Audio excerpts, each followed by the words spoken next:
Resistors are perhaps the simplest of the basic electronic components. As the name implies, they resist the flow of electric current, and in doing so, they control the current flow within an electronic circuit.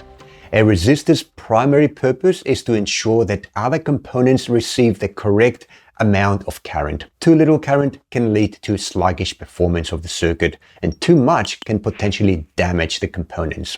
Every resistor has a resistance value, which is measured in ohms. This value dictates how much it will impede the current flow.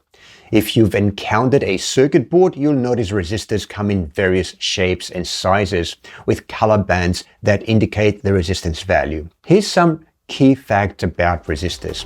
Function is to limit or regulate current flow, and the unit of measurement is in ohms.